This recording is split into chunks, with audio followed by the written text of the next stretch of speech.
Bonjour, bonjour à vous, amis du signe des taureaux. J'espère que vous allez tous très bien et que vous abordez cette fin d'année 2023 dans la sérénité. Je vous souhaite la bienvenue sur ma chaîne YouTube pour votre guidance de ce mois de décembre 2023. Alors, pour ce dernier mois de l'année, je vous propose une guidance un petit peu différente des mois précédents. Une sorte de bilan d'où vous venez avec cette ligne ici, où vous êtes en ce mois de décembre, avec la ligne du milieu, et vers quoi vous vous dirigez pour le début de l'année 2024. Dans le domaine sentimental ici, dans le domaine professionnel ici, et dans le domaine matériel et financier ici. Cette guidance est effectuée par la lecture intuitive des cartes du tarot. Je vous le rappelle, une guidance a pour vocation à vous recentrer, à vous aider à revenir à l'intérieur de vous, mieux vous connaître peut-être, et surtout vous aider à percevoir votre potentiel en fonction des énergies. Il s'agit d'une guidance générale, donc vous ne prenez que ce qui vous parle. Si c'est le cas, eh bien n'hésitez pas à vous abonner, à mettre un petit pouce ou à laisser un commentaire qui me fait toujours très plaisir. Et si ce n'est pas le cas, eh bien écoutez, il y a vraiment beaucoup de guidances qui sont proposées sur YouTube et je suis sûre et certaine que vous trouverez la vôtre. N'hésitez pas non plus à aller écouter la guidance de votre signe ascendant, de votre signe lunaire, pour recouper les éléments présents dans ce tirage. Je vous donnerai aussi, pour chaque domaine de votre vie, à l'aide de l'oracle des 77, une carte conseil. Voilà, une carte conseil par domaine, pour le sentimental, pour le professionnel et pour le matériel. Allez, c'est parti les taureaux. On va tout de suite regarder au point de vue sentimental. Alors sentimental, ça peut être bien évidemment le domaine amoureux, mais ça peut être aussi le domaine familial, le domaine amical, tout ce qui concerne vos sentiments. Alors, en ce mois de décembre, où en êtes-vous? Vous avez l'impression, en ce mois de décembre, qu'on vous a raconté un petit peu des cracks. Vous avez l'impression qu'on vous a menti, qu'on vous a trompé, qu'on vous a caché des choses. Vous êtes dans une forme de malaise au niveau sentimental, amical, familial. Il y a quelque chose qui n'est pas bien clair pour vous. Vous vous cachez là derrière ce bâton avec votre bandage sur le front et vous essayez de regarder, mais qu'est-ce qui a bien pu se passer? Pourquoi est-ce que j'ai cette impression que je ne sais pas tout? Qu'on m'a un petit peu menti, qu'on m'a un petit peu trompé. Voilà, c'est l'énergie là au niveau sentimental pour le mois de décembre, là où vous en êtes en ce moment. D'où vous venez au niveau sentimental? On va dire que c'est le bilan de l'année, hein. Eh bien, vous venez d'une période un petit peu, comment dire, un petit peu vide. Voilà, c'est une période où il ne s'est pas passé grand-chose, dirait-on, au cours de ces derniers mois, au cours peut-être de cette dernière année, peut-être pas assez de piment. Vous avez eu l'impression de, voilà, ne pas avoir peut-être l'excitation dont vous auriez envie, besoin, un petit peu trop de repos à votre goût, ou alors au contraire, vous avez eu besoin de vous reposer parce que les sentiments étaient un petit peu trop houleux, trop fort, trop, et vous avez eu ce besoin de repos. En tout cas, voilà, une fin d'année, hein, une année qui dit que c'était un peu calme. Et puis là, en ce mois de décembre, c'est pourquoi est-ce que c'était si calme? Est-ce qu'on m'aurait tout dit? Alors, vers où vous allez? Vous allez vers un changement. La mort, arcane majeure. Là, ici, il a la tête inversée. Alors, c'est un changement qui va venir lentement. Vous êtes sans doute en train d'y penser. Vous voyez, en ce début d'année 2024, vous vous dites, j'ai besoin de changer quelque chose dans ma vie sentimentale, mais je le fais avec beaucoup de lenteur. C'est un petit peu l'énergie d'ici, là, l'énergie de... voilà, tout est lent, tout est mesuré, tout est calculé. Il y a une forme d'immobilité pour mieux revenir à l'intérieur de vous et vous poser peut-être les bonnes questions. Qu'est-ce que j'ai envie de changer dans ma vie sentimentale? Qu'est-ce qui ne va pas? Qu'est-ce que je veux? Vers quoi je veux aller? Là, c'est vraiment le moment des grandes questions, ce début d'année 2024. Après, en décembre, une forme de bilan qui vous dit, on ne m'a pas tout dit. J'ai l'impression qu'il y a quelque chose qui m'est caché. Là, vous avez besoin et vous allez aller vers une forme de changement. On va regarder tout de suite. Allez, le conseil le conseil pour vous? Avec l'oracle, ah ben, le 53, avec ce joli bateau. Le 53, eh bien, vous parle de, voilà, d'aller vers quelque chose de nouveau, d'aller vers quelque chose de nouveau, mais avec ce joli bateau, c'est une forme de vitesse de croisière. Vous y allez à votre rythme, vous ne précipitez rien, vous changez les choses en douceur, vraiment en douceur, avec beaucoup de réflexion, mais pour autant, voilà, vous sentez qu'il y a des choses qui ne se... Comme un bateau qui tangue là, en ce moment, dans votre vie sentimentale, il y a quelque chose, voilà, comme un bateau qui tangue et du coup, vous y allez vraiment en douceur pour remettre le bateau à flot et aller vers ce qui vous convient. C'est le conseil, allez-y doucement, remettez les choses, voilà, sur une mer calme. Pour cela, vous avez eu le temps de vous reposer durant toute l'année, mais vous allez vers un changement au niveau de la vie sentimentale.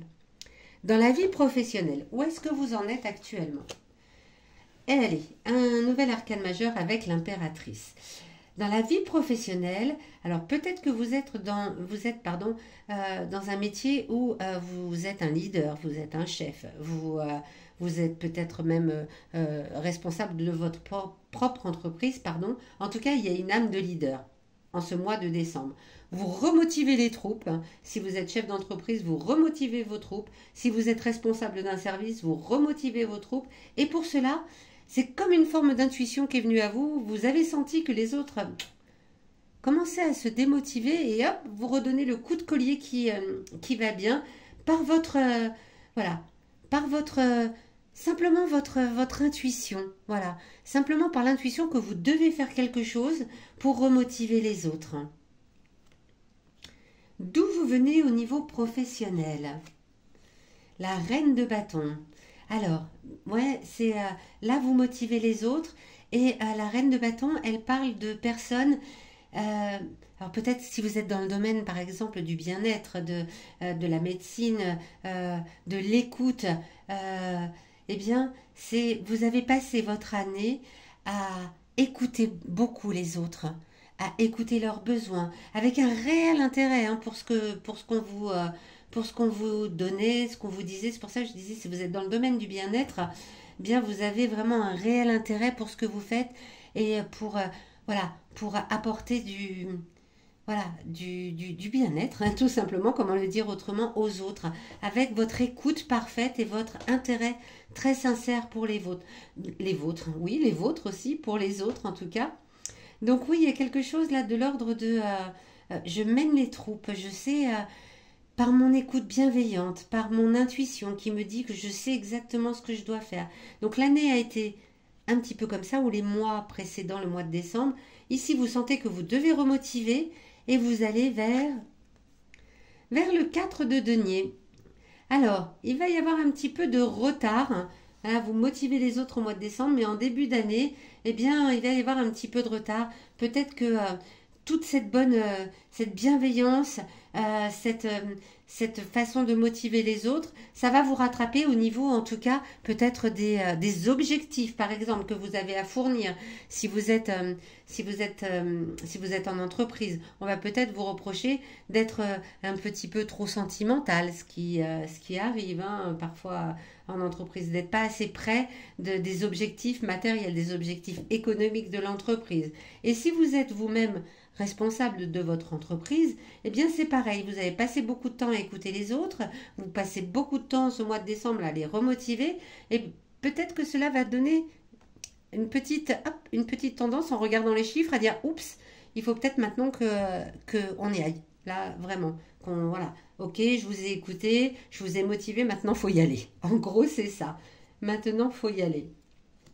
Alors, le conseil pour le domaine professionnel, le 23, avec cette jolie carte qui ne représente que le rien. Le rien, c'est la nuit. C'est ce qui est caché, c'est ce qui est, voilà, ce que vous ne voyez pas. C'est ce qui se fait dans l'ombre. Donc, ce qui se fait dans l'ombre, eh bien, c'est peut-être justement le fait là de prendre du retard en début d'année. On vous dit, faites attention. Faites attention à ce qui se fait dans l'ombre. Faites attention.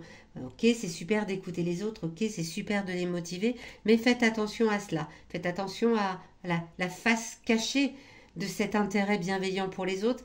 Eh bien, il peut y avoir une face cachée au niveau professionnel qui peut vous causer peut-être quelques torts. Et c'est un peu ce que vous annonce là le 4 de denier pour le début d'année. Donc attention à cela. Et puis maintenant, on va attaquer le domaine de la vie matérielle, de la vie financière, hein, qui peut toucher bien évidemment tous les autres domaines. Mais bon, en ce mois de décembre, a priori, avec ce 9 de denier, vous êtes plutôt bien au niveau financier, au niveau matériel. Vous êtes, voilà, vous avez ce qu'il vous faut. Vous en êtes conscient. Vous avez un toit au-dessus de votre tête. Vous avez un environnement qui vous convient. Vous avez peut-être suffisamment même d'argent pour partir en vacances, pour faire ce que vous avez envie de faire. Et voilà, vous êtes plutôt dans une harmonie financière qui vous convient bien en ce mois de décembre. Et c'est tant mieux puisque c'est la fin de l'année, qu'il y a les fêtes de fin d'année à passer et qu'avoir un petit peu d'argent devant soi, eh bien, ça fait toujours plaisir. Donc voilà, c'est que vous vous sentez même tellement peu impacté finalement par, voilà, par tout ce qui est matériel et financier, que vous êtes plutôt quelqu'un qui regarde les choses, les oiseaux, la nature, voilà, les deniers sont là, on les a, hein, ils sont à portée de main, mais on s'intéresse aussi à son environnement naturel, voilà, tout va bien en ce mois de décembre. D'où vous venez, le bilan un peu de l'année, le 8 de bâton. Alors, vous avez sans doute fait des choses un petit peu rapides pendant l'année au niveau matériel. Vous avez peut-être dépensé de l'argent rapidement. Vous avez peut-être fait des acquisitions sans vraiment trop réfléchir. Vous avez peut-être voilà, changé des choses dans votre vie, acheté certaines choses utiles, inutiles. Bon, bah, vous faites le bilan de tout cela, mais pour autant, en décembre, ça va bien. Donc, même si vous avez fait toutes ces dépenses un peu inutiles au cours de l'année, visiblement, vous êtes parfaitement serein au mois de décembre. Donc, c'est parfait. Et où est-ce que vous allez en ce début d'année? Vers la reine d'épée. Tiens donc, qui a ici la tête inversée. Alors, la reine d'épée, c'est quelqu'un, quand elle a la tête inversée, qui peut regarder les choses avec une forme d'étroitesse d'esprit, c'est-à-dire tout l'inverse de ce que vous êtes au mois de décembre. C'est-à-dire au mois de décembre, vous êtes bien, vous êtes conscient que vous avez tout ce qu'il vous faut, et puis d'un seul coup, on dirait qu'en début d'année, hop, l'esprit se referme et puis ça repart dans « Ouh là là, mais il faut que je fasse des choses, oh là là, mais un peu comme ça a été tout au long de l'année, il faut que j'achète ci, il faut que j'achète ça, il faut que je dépense, il faut que... Oh, ça va être compliqué, puis il y a les impôts. » Hop, elle part dans ses ruminations, voilà, ce qui peut lui conférer en plus un caractère un petit peu hostile. Donc faites attention à cela. On va voir ce que vient nous dire le conseil. Hop, le conseil, oh ben, avec ce magnifique soleil. Avec ce magnifique soleil, c'est l'été, c'est bon bah tout va bien. Voilà, le conseil, c'est de rester dans cette énergie du mois de décembre. Hein, qui pour autant vous dit, bah voilà, c'est le soleil. Rappelez-vous que tout va bien. Rappelez-vous que vous avez un toit au-dessus de votre tête, que vous avez tout ce qu'il vous faut, que vous avez à manger dans votre assiette, tout va bien. Rappelez-le vous et ne repartez pas dans ces ruminations où « Ah là là, il faut que je fasse ci, il faut que je fasse ça, il faut que j'achète ci, il faut que j'achète ça. Et puis, si je n'ai pas le dernier truc, voilà, ça va pas le faire. Il me faut absolument du plus haut de gamme. » Ou je ne sais pas, hein, j'extrapole complètement là, hein, bien sûr. Mais des petites ruminations comme ça sur les soucis financiers, matériels. Non, rappelez-vous que tout va bien. C'est le conseil de l'oracle des 77. Voilà, amis taureaux, j'espère que cette guidance vous aura parlé, vous aura conseillé, vous aura éclairé peut-être sur certains points pour ce bilan de fin d'année. Il ne me reste plus qu'à vous souhaiter de très belles fêtes de fin d'année, accompagnés de vos proches, de ceux que vous aimez. Et puis nous nous retrouvons bien à la fin du mois de décembre pour votre guidance de janvier 2024. À très vite.